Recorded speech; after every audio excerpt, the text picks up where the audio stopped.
4 against the great old ones. We're doing a little campaign. Little kind of a choose your own adventure book. We're doing the muscle bros against the weird spookies. The funny thing is that the whole concept behind like the Cthulhu mythos is, what if Christianity isn't real? And I'm always amused when I see an atheist that loves this stuff and is like, oh, it's so creepy, right? What if the universe worked the way I think it does? What if it really was an uncaring universe without a benevolent, slow to anger, but full of wrathful God who loves us and wants what's best for us? What if I was right? That would just be terrifying. Kind of a weird worldview, but hey, who am I to judge? Lord knows I got enough planks in my eye. I'll tell you who is here to judge. Mr. Elliot Ness. He was just looking to bust some runners in Chicago when they ran into, look, I got a little journal here. They ran into a celestial temple and they busted some ghosts. And then they met a Professor Tillinghast, probably a friend of Oscar Wallace's. He's a professor of accountancy. And the professor said, hey, we got to see my buddy Tillinghast, who had a gate machine that like spewed out these jelly minions. So we blasted them with like flamethrowers. But old Jim Malone, he got shucked it through the gate into San Francisco, where he's on all kinds of horrible, mind-bending and terrifying adventures. It's the 1930s. Maybe he ran into a very youthful I'm drawing a total blank now. Who are all the goofballs in San Francisco back there? Back there in the like 60s and 70s. I was going to make a Fear and Loathing gag here where he met like a 6-year-old fearing and loathing in Las Vegas. But that's Las Vegas, not San Francisco, so I'll just shut up. Here's the deal. We're about to do day 12. We're going to roll for an encounter. Jim will find him. He is, like I said, wandering around the streets, doing what you do in San Francisco, riding looking for the San Francisco treats, maybe avoiding the San Francisco treats. He is going to reappear on day 14. So we got 3 days to kill so we can get Jim back. And then we'll have to heal him up because he's only going to be at 3 life and 2 sanity. Takes a day to recover each hit point. And we've only got 40 days. Like I said, it's day 12. Let's stop yapping and let's start rolling. We roll for an encounter. And we get a 1, which means we discover a great big heaping helping of nothing. The good news is we can investigate again tomorrow, and we have a +1 on this roll. And as long as we don't get a 5 or a 6, so day 12, nothing. Day 13, nothing. Except I forgot. We get a reroll. We have a private investigator who's familiar with these streets. And we get a 6. All right, so that was a 5. +1 is still a 6. We already visited the ethnologist, and he helped us get our first of 3 clues that will take us to the end fight of the campaign. This means day 12 and day 13, we found nothing. So we roll again, and we get nothing. And now Jim comes back. We get him back, and we're going to roll one more time. I want to get something different. All right. You visit a local asylum, where an inmate tells you a terrifying story about an encounter with the deep ones. Thanks to this knowledge, add +1 to sanity tests against deep ones. You lose this as soon as you lose. Okay, so we're up to like day 15, and we're going to have to rest. I'm going to rest for 2 days so that Jim can get his feet back under him. And then I'm going to have to spend a day re-equipping Jim with a gun. That is a mighty weapon. I probably don't need 2 mighty weapons, but it's better to have because sometimes monsters will knock the weapons right out of your hand. It's good to have a little backup. Unfortunately for us, that takes us up to day 18. And I'm thinking we don't want to spend any more time in San Francisco. If we roll a 3, then we fight the deep ones. And that's really the only good thing that can happen to us here. We do get the bonus thanks to that encounter with the local insane asylum, but that only gives us a +1 to the sanity rolls. And I don't know that it's worthwhile here. So I think we're ready to move on. We do still have our pilot.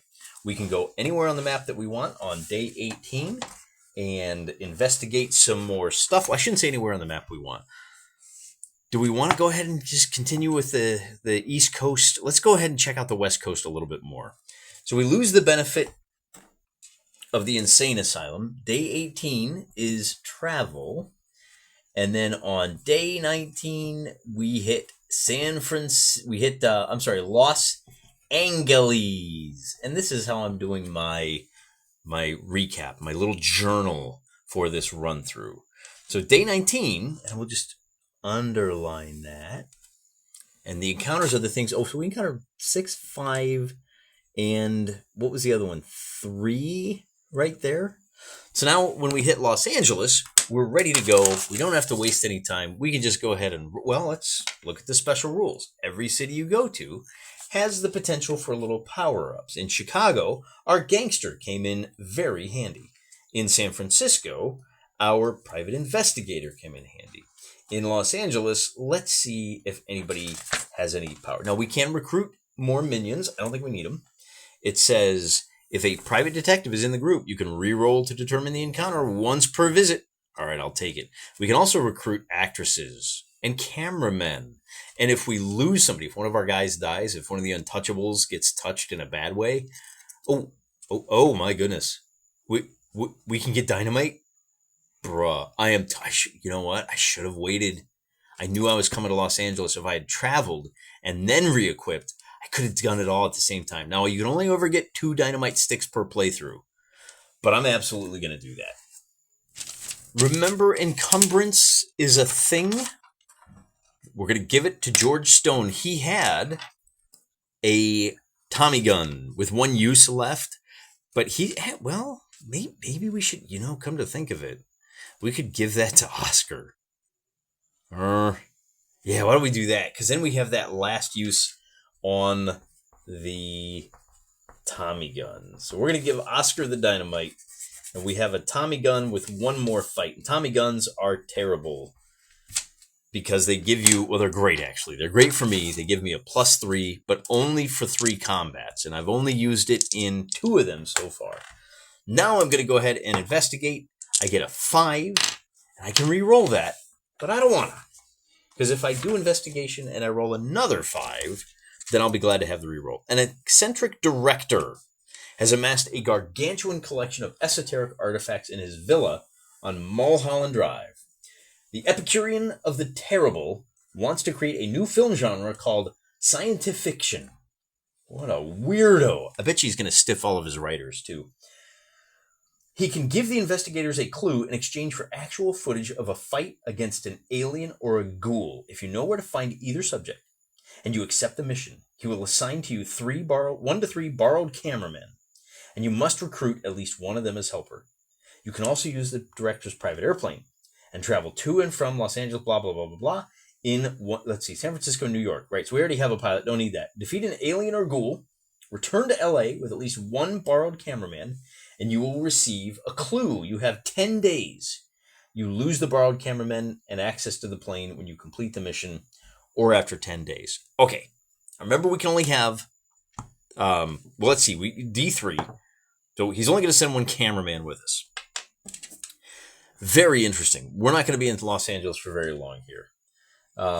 Because we need to find an alien or a ghoul. I don't know where to find one of those, unfortunately. We'll have to go look and see. Probably, I'm trying to think. We probably want to fly to Providence. Well, if old Quentin Tarantino wants us to help him make Once Upon a Time in Carcosa, we got to look at the map here. And this is my first playthrough. I'm not going to go rifling through all of these encounters looking for the one that says alien on it, or the one that says ghoul on it. Instead, I'm going to use rumor and innuendo. If my Lovecraft is correct, I would expect there's a few things you can count on here. Innsmouth is where the fishy-headed mutants are going to be. Dunwich, Salem, these are going to be like the witchy areas. I think Dunwich is where the Hills Have Eyes mutant people are. Kingsport, I think that was Dreamlands. I think that's where you get there. I think Boston or Providence is probably our best bet. If for the aliens, I would look for them in the desert. But we don't really have an Area 51, Las Vegas, kind of Art Bell, coast to coast, truckers driving through the highways at midnight. seeing chupacabras. So the only other place I can think for the aliens is probably going to be the backwoods. The problem with the backwoods is that's a day to fly to Boston. That's one, and then I got to drive 2, 3, 4, 5, 6, 7. I've only got 3 days to search the backwoods. And that's going to take me 10 full days. It's going to leave me on day 30. I don't like that. Instead, why don't we go to New Orleans? That's only going to take a day of travel. For the ghouls, I'm thinking Boston might be the best bet. I don't know why. Or maybe Catskills? Maybe Providence? But since I don't know, I think we just say, yeah, we'll try for the 10 days. But in the meantime, let's go explore New Orleans. Huh? So day 21 is going to be a travel day. And then day 22, we're in the City of Dreams. What do they call that? The Big Muddy. We can rest, equip, recruit, or investigate. If we have a private detective or a veteran, we can get a flamethrower. If we want to re-equip, we could also get that rifle back, but we don't need it. We've got everybody equipped up as good as we need to get them. We're just going to go ahead and dive right in. Day 22, we're in New Orleans. We are going to go explore something. Are we checking out the mausoleums? Are we checking out the crypts? Are we checking out the little jazz down there in the French Quarter? We're going to eat some beignets, and then after the beignets, we're going to roll a 1. And local criminals think we're an easy target.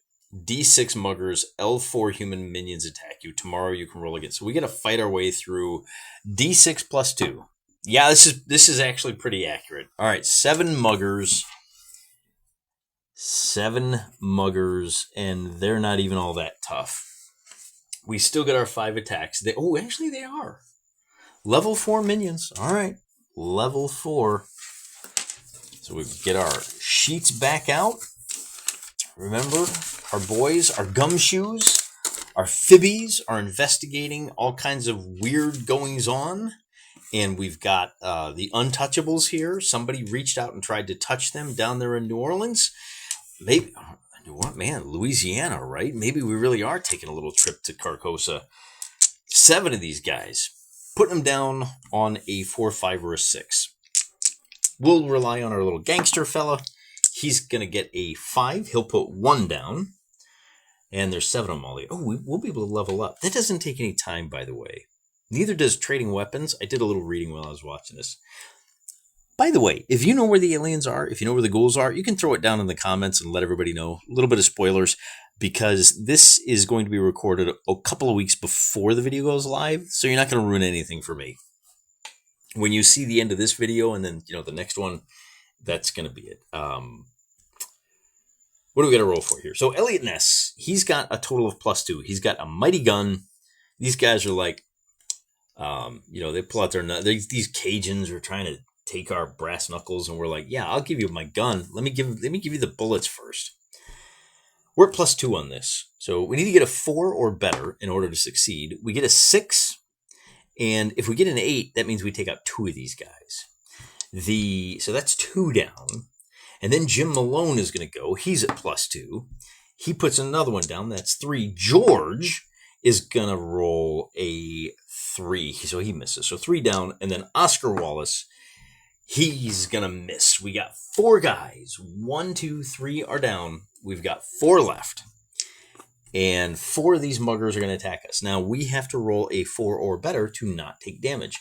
And these are the 4 guys. 1, 2, 3, plus our gangster henchman. So, let me reroll that. So, the henchman has to roll a 4 to survive. He dies.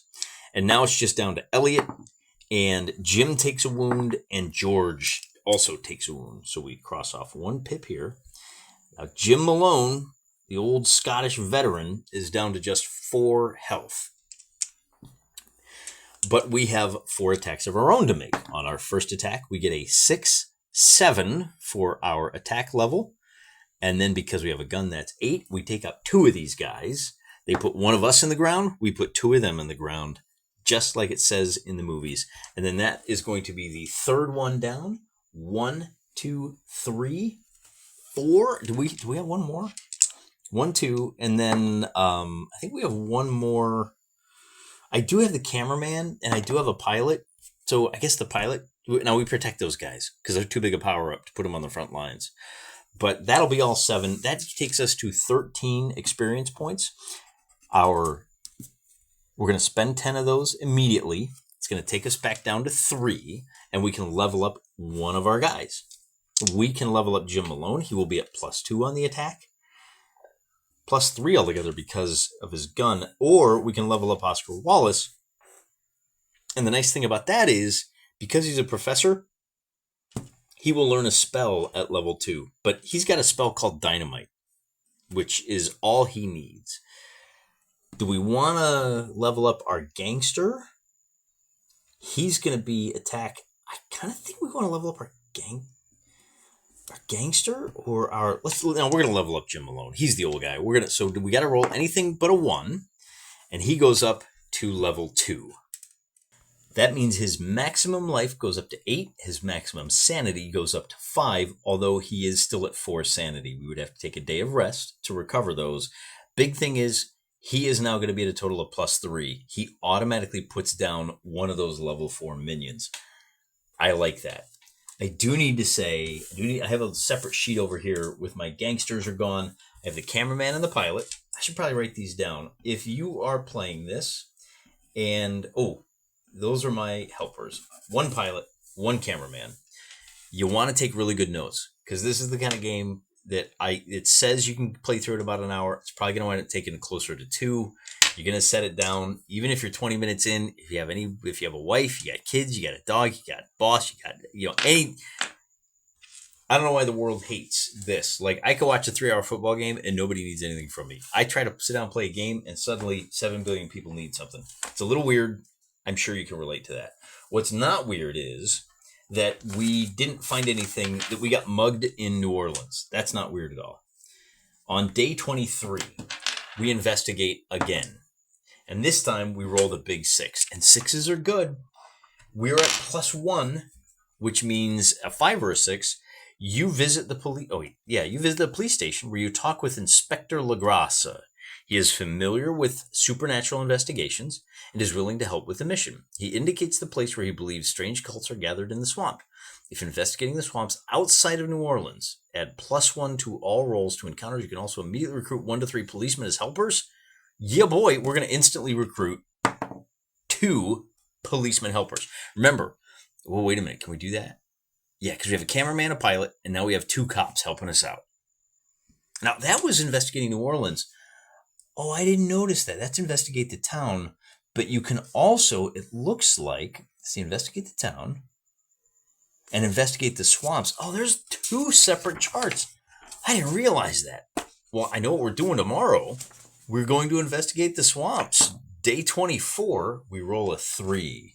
D3 large snakes, animal minions, level 3. They have initiative. When a snake hits, roll a D6. There's a 50-50 chance that you take 2 wounds. All right. Well, we're going to probably do some resting after this. Because we have these 3 snakes, that have the advantage this time. They have the initiative. I'm going to roll an attack against 1, 2, 3, my 3 big boys. And the snakes are, what did it say it was? On a 3, they are D3 large snakes. Oh, did I roll for how many? There's 2 snakes. Okay, 2 snakes that are level 3. So the first one attacks Elliot, and my defense roll is higher. Oh, so I think I've been doing the defense rolls backwards. You got to roll higher than it's got to roll 3 or better. And then Jim also passes his defense roll.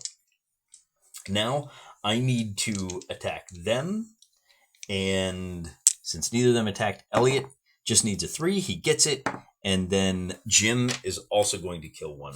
So 2 snakes on day 1 gives us 2 experience points, taking us up to 5 XP. It doesn't feel like we're making a whole lot of headway here. Now that's the only time that we can encounter that. So the swamps, we have encounter 3, and it says, that's it, animal minions. So then on the next day, we roll a 5. Do we get +1 on each of these die rolls? It says you can immediately recruit to all rolls to determine encounters. That 5 becomes a 6. You encounter a wilderness guide who will be your helper. If recruited, he gives you a +1 to determine encounter a swamp or the mountains, but he must participate in the encounter. Do we want to give up one of our cops to have a wilderness guide? Because that would help us roll this 7. Or do we just hope maybe we find a ghoul in this lake? I'm just kind of looking at this, there's vermin, this is not the place to encounter ghouls. I don't know why I was thinking that. Like voodoo stuff with zombies, maybe that was what was in my brain. Just wasn't meant to be. I'm inclined to turn him down. 5, 6, because we already have the plus. Well, actually, if we keep him instead of the cop, that gives us a +2 to this encounter. And we may get to this thing, whatever's going on there, which looks like a big one. I like this plan because I want to see what happens at number 7. The problem is we have to let one of the cops go. Remember, we already have a pilot. We want to keep him. We already have the cameraman just in case. One cop and then our guide. And the reason I like this a lot is we can use him in the Catskills next. If we can't get the ghoul or the alien, we can keep his +1 up. And because we're at +1 on the table, all rolls, +1 with the guide, we just need a 5 or a 6 to hit the jackpot.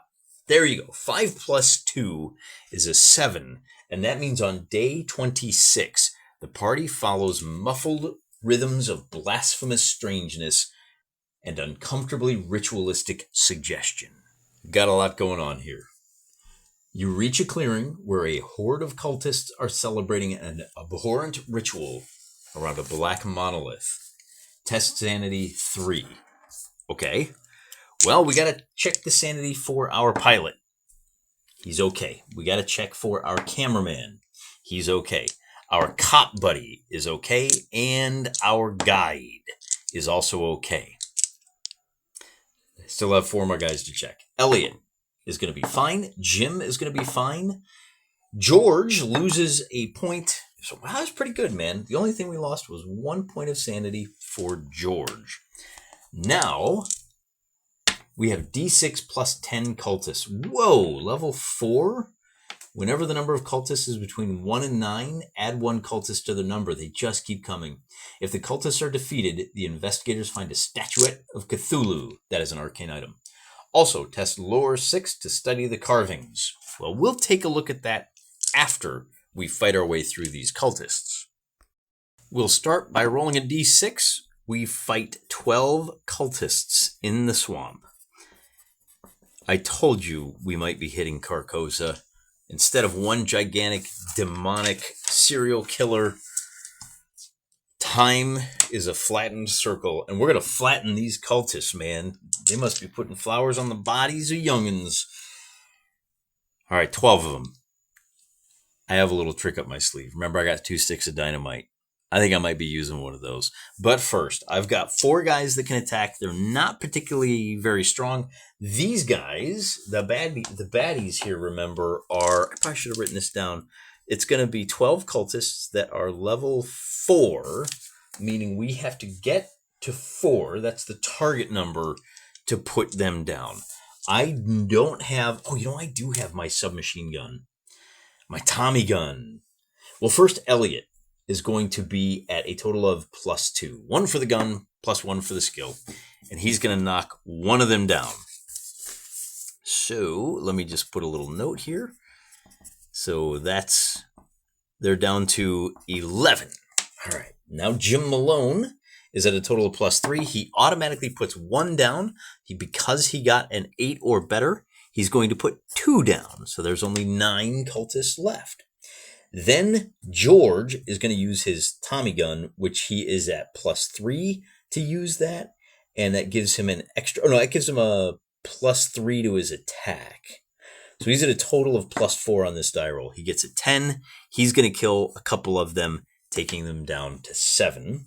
And then Oscar, he's got dynamite. I wonder what dynamite does. Before we check, let's see what our helpers can do. I've got one of them has a +1 to his attack roll, and he misses. And then I've got 3 of them, the cameraman, the pilot, and the wilderness guide. For every 4 or better, I will eliminate 1 more. We are down to 6 cultists. And the question is this a good time to use one of those sticks of dynamite? It is not. It uses a clever mechanic, but let me stab with Oscar's knife. He fails. So there are 6 minions. Now, the way dynamite works, you roll 3 dice. The highest result is how many hits of damage you do to the enemies. The lowest die is the amount of hits you do to one of your people. In other words, I could have done 1 point of damage to my cop and 5 to the bad guys by using that stick of dynamite. We're going to save that for the big boss man. The bad guys now get to attack us, and they are going to attack 1, 2, 3, 4. So I'm just going to roll 1, 2, 3, and 4.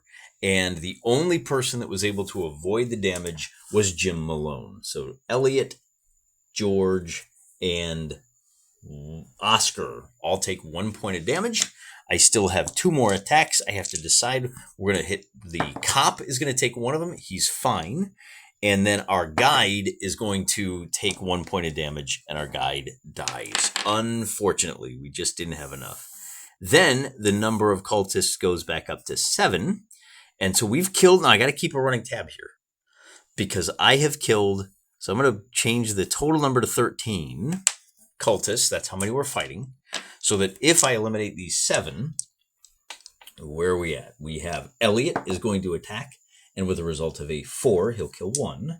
Then Jim is going to get with a +3. He's going to get another 1. Then George Stone with a +3 to his roll, +4 altogether is going to get 2. So they're down to just 3. And Oscar hasn't even gone yet. He needs to roll a 4, 5, or 6. He fails. And then I have, instead of the guide, what I can do is I can take 1 point of damage on the cop.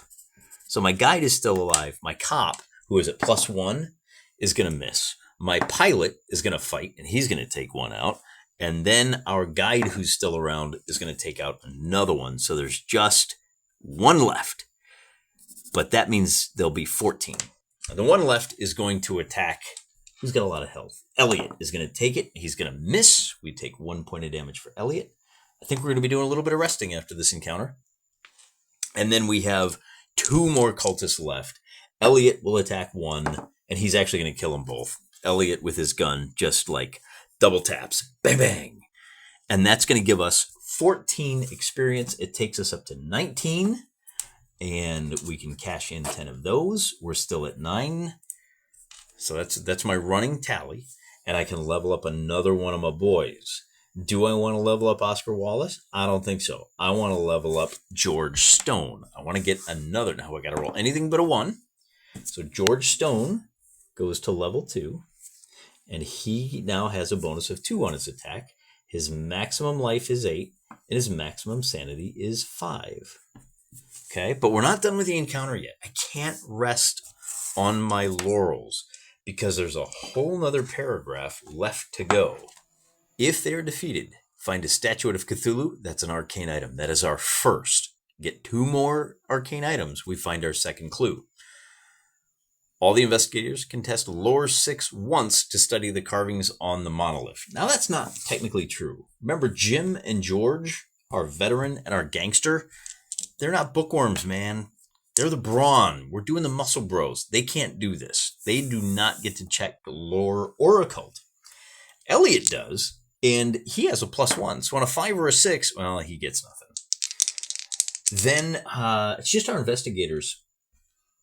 Maybe we should have leveled up Oscar. We could use that extra +1 on this roll. We'll take whatever we can get. With a +1 on the roll, we just need a 5 on a result of a 6. An investigator senses something extremely important is hinted at by these disturbing carvings and manages to transcribe them. Gain carving transcriptions. Carving, so we have another arcane item. Carvings. Now, if we find another set of carving transcriptions in another area, we can trade those 2 inscriptions in for a single clue. any other arcane items, and we can trade 3 in to get our second clue. Remember, we're going to get 3 of them, and then we'll be ready to find out where the big boss is. But we don't have a lot of time. It's already been 26 days. By the way, the carvings there, if you fail, you can just take another day and another day and another day. I'm not going to do that. I am, like I said, going to take a day. I think we're just going to take 1 day. So Elliot still has 1 damage. Jim has been hanging on. He's at full sanity, but he does have just 6 health. That's fine. And then George here is still, well, with the day of rest, he's going to be at full health. And Oscar down here with 4 hit points is a little bit vulnerable. So we take a day. We're going to enjoy that day of rest 1 day. And then on the 28th day, we're down to less than 2 weeks. We're going to travel to, oh, wait a minute. Are we going to travel to the Catskills in a single day? I don't think we can. We do still have the pilot. Yet we're not going to be able to we might have to let this cameraman go. And by let him go, I mean he's going to be the one that gets eaten by the next monster. We'll use him as a meat shield. Sorry, man. Cinematography is it's a rough business, guys. It's a dog-eat-dog world. What was I looking for here? The map. That's right. The map. See, because we have to fly to New York City. That takes a day. And then it's 2 days to get to the Catskills. All right. It is what it is. So this is day 28, 29, and 30. And we're not going to be able to make it back in time. So we traveled to the Catskills. I hope there's good stuff here because we only have 10 days remaining. The clock just keeps ticking. And that's enough for this episode. I still have 4 minions. I think our minion heals back up. Remember our cop? He had 2 life. We took a day to rest. I think we ditched the cop, actually. He's a New Orleans police officer. We do have our guides still. So in the next episode, this will be the last episode of this playthrough of 4 Against the Great Old Ones. A wonderful solo game that you can play with just a pen, paper, a book, and D6s.